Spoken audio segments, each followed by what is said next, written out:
नमस्कार, नेपाल टाइम्स ट्रेन्डिङमा स्वागत छ। म रश्मिता उदास। राजनीतिक वृत्तमा निकै लामो अलमल, अमेरिकाको पटक पटकको दबाव, सडकमा विरोध प्रदर्शन, बुद्धिजीवी वर्ग तथा सामाजिक सञ्जालमा फरक फरक मत, सरकार तथा गठबन्धन बनाउने तथा गिराउने सम्मका दाउहरू, अमेरिका र चीन बीचको जुहारी जस्ता कैयौं घटनाक्रमबाट गुज्रिँदै अन्ततः अमेरिकी सहयोग नियोग मिलेनियम च्यालेन्ज कर्पोरेसन एमसीसी सँगको सम्झौता आज संसदमा पेश भएको छ। एमसीसी वा गठबन्धन रोज्न प्रधानमन्त्री शेरबहादुर देउवाले दिएको डेडलाइनको अन्तिम घडीमा आज बिहान सत्ता गठबन्धनका माओवादी केन्द्र, नेकपा एस र उपेन्द्र यादव सहितको सिंगो जसपा बीचमा एमसीसी सम्झौतालाई संसदमा टेबल गर्ने सहमति भएपछि यसले संसदमा प्रवेश पाएको हो। संघीय संसद सचिवालय प्रतिनिधि सभाको विधेयक शाखामा दर्ता भएको 1682 दिनपछि आइतबार बैठकमा एमसीसी प्रस्तुत भएको छ।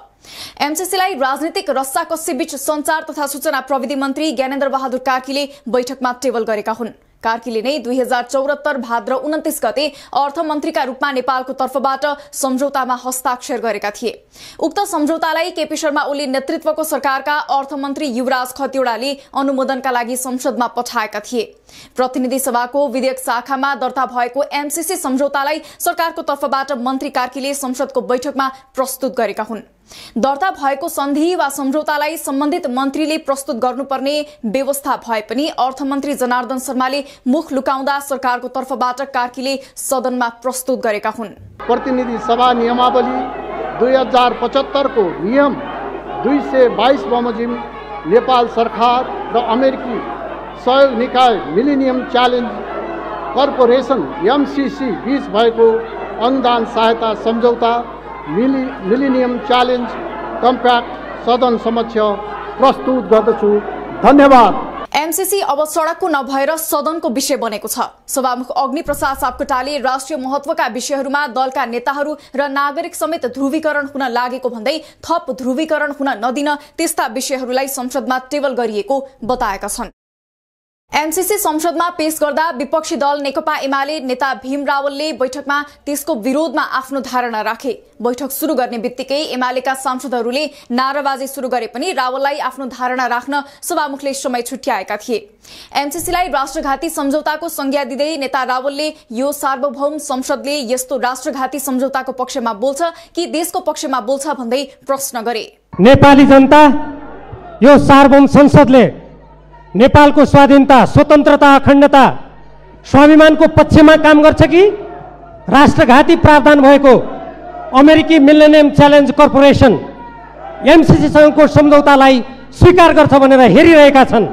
रावलले एमसीसी पेश गरिएकै सन्दर्भमा विरोध जनाइरहँदा शनिबार एमाले अध्यक्ष केपी ओलीले भने सत्तारूढ दलहरूलाई एमसीसी संसदमा लैजान सुझाएका थिए। उनले सत्तारूढ दलहरूले सडकमा आन्दोलन गर्नुको साटो संसदमा छलफल गर्न उपयुक्त हुने बताएका थिए। यद्यपि एमसीसी संसदमा पेश हुँदै गर्दा एमालेले भने आज पनि संसदमा अवरोध जारी राखेको थियो।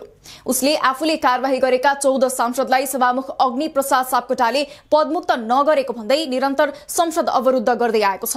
यस्तै आज बिहान गठबन्धनको बैठकमा अन्तिम घडीमा एमसीसी पेश गर्न सहमति जनाएको माओवादीले संसदमा एमसीसी पेश हुँदै गर्दा भने विरोध जनाएको छ। माओवादी केन्द्रका प्रमुख सचेतक देवप्रसाद गुरुङले दलहरूबीच राष्ट्रिय सहमति नभई सदनमा एमसीसी पेश गर्ने कार्यसूची आएको भन्दै आपत्ति प्रकट गरेका थिए। जसरी कार्यसूची आएको छ, एमसीसी सम्बन्धी कार्यसूची आएको छ, एमसीसी सम्बन्धी कार्यसूचीको बारेमा हामीले विगत कालदेखि नै भन्दै आइरहेका छौँ कि एमसीसीमा गम्भीर प्रकारका राष्ट्रिय हित प्रतिकूलका, राष्ट्रिय स्वाधीनतालाई प्रतिकूल पर्ने प्रकारका प्रावधानहरू चाहिँ छन्। यसमा राष्ट्रिय सहमति जुट्नुपर्छ, दलहरूको बीचमा सहमति जुट्नुपर्छ भनेर भनेको सहमति जुट्न सकेको छैन। सहमति नजुट्दै जसरी चाहिँ टेबल भएको चाहिँ छ, त्यसले गर्दाखेरि हामीलाई गम्भीर आपत्ति चाहिँ यस प्रक्रियाप्रति असहमति प्रकट गर्न चाहन्छु। एमसीसी को विरोधमा सडकमा आन्दोलनमा सहभागी हुँदै आएको राष्ट्रिय जनमोर्चाकी सांसद दुर्गा पौडेलले पनि श्रीलङ्काले जस्तै नेपालले पनि अमेरिकाको मिलेनियम च्यालेन्ज कर्पोरेसन एमसीसी सँग भएको सम्झौता फिर्ता गर्नुपर्ने बताइन्। यस्तै शनिबार मात्रै एमसीसी सम्झौतालाई संसदमा पेश गर्न सहयोग गर्ने निर्णय गरेको नेकपा एसमा पनि एमसीसी संसदमा पेश हुँदै गर्दा नेताहरूबीच मतान्तर देखियो।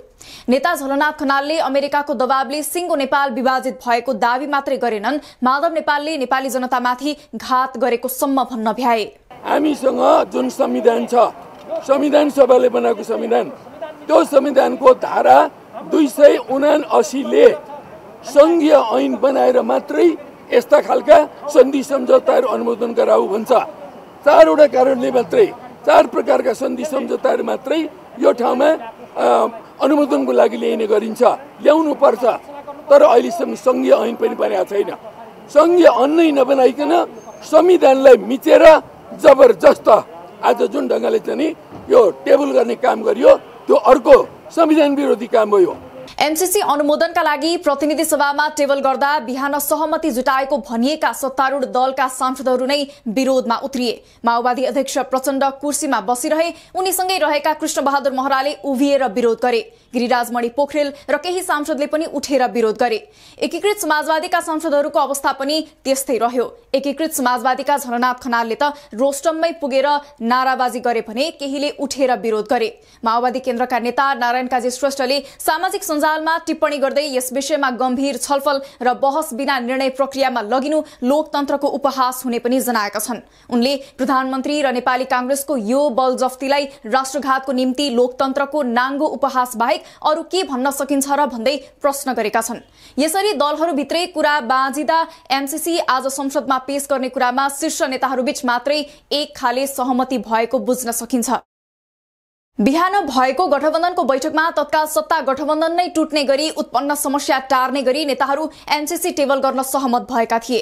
माओवादी केन्द्रको संसदीय दलको बैठकले त एमसीसी सदनमा टेबल भए सरकारबाट बाहिरिने निर्णय नै गरेको थियो। तर प्रधानमन्त्री देउवाले कि एमसीसी कि गठबन्धन भन्ने शर्त राखेपछि उनीहरू एमसीसी जस्ताको तस्तै स्वीकार गर्न नसकिने तर छलफलका लागि प्रतिनिधि सभाको बैठकमा पेश गर्न दिन राजी भएका हुन्। तर आज संसदबाट बाहिरिँदै गर्दा एकीकृत समाजवादीका अध्यक्ष माधव कुमार नेपालले समेत सरकार जे भए होस् एमसीसीको समर्थनमा आफूहरू नजाने भन्दै दोहोरो रूप देखाएका छन्। उनले आफूहरूको एमसीसीमा कुनै समर्थन नहुने बताएका छन्। नेताहरूको यो चरित्रलाई धेरैले हात्तीको देखाउने दाँत र खाने दाँत अलग अलग भन्दै कटाक्ष गरेका छन्।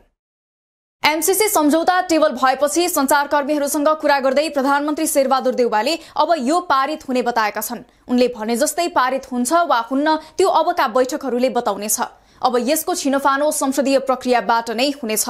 अर्को बैठक आउँदो 12 गतेका लागि तोकिएको छ। छलफलमा भाग लिइसकेपछि सांसदहरूले संशोधनका लागि समय पाउनेछन्।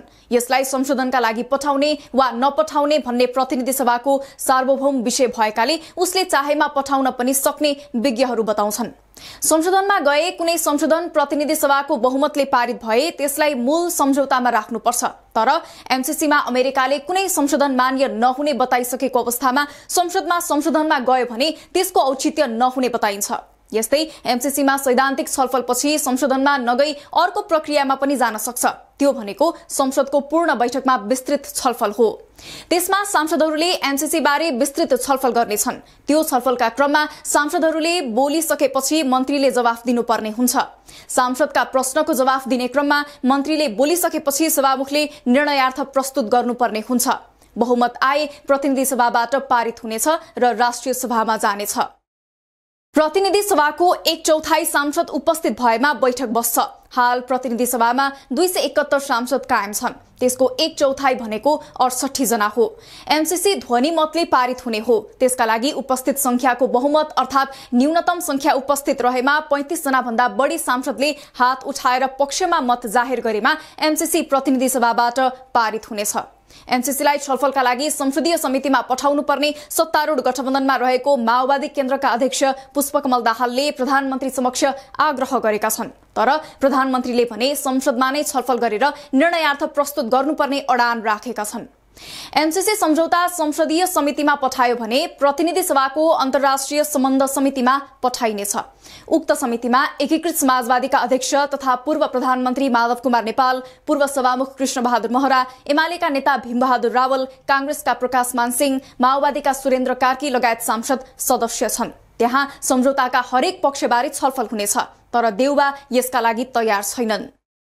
संसदभित्र एमसीसी पेश हुँदा बाहिर सडकमा भने आक्रोश देखिएको छ। पछिल्ला दिन जस्तै बानेश्वर क्षेत्र रणमैदान बनेको छ। संसद भवन बाहिर एमसीसीको विरोधमा प्रदर्शन चर्किएको थियो। प्रहरी र प्रदर्शनकारी बीच झडप हुँदा केही घाइते भएका छन्, केहीलाई प्रहरीले नियन्त्रणमा लिएको छ। प्रहरीले प्रदर्शनकारीमाथि लाठी, अश्रु ग्यास र पानीको फोहरा प्रहार गरेको छ। प्रदर्शनकारीले पनि प्रहरीमाथि ढुङ्गा प्रहार गरेका छन्। सडक तातिएको छ। नेता मात्रै होइन, एमसीसीमा देश विभाजित छ। तर यस्तो माहौलका बीच पनि संसदमा एमसीसी पेश भएको छ। यसबारे तपाईका धारणा के छ? अवश्य व्यक्त गर्नुहोला। ताजा खबरहरूका लागि नेपाल टाइम्सको अनलाइन पोर्टल www.nepaltimes.net मा पनि गएर हेर्न सक्नुहुनेछ। यसैगरी हाम्रो युट्युब च्यानल र फेसबुक पेज पनि अवश्य भिजिट गर्नुहोला। तपाईले गर्नुभएको लाइक, कमेन्ट, शेयर र सब्स्क्राइबका लागि धेरै धन्यवाद। नेपाल टाइम्स हेर्दै गर्नुहोला। नमस्कार।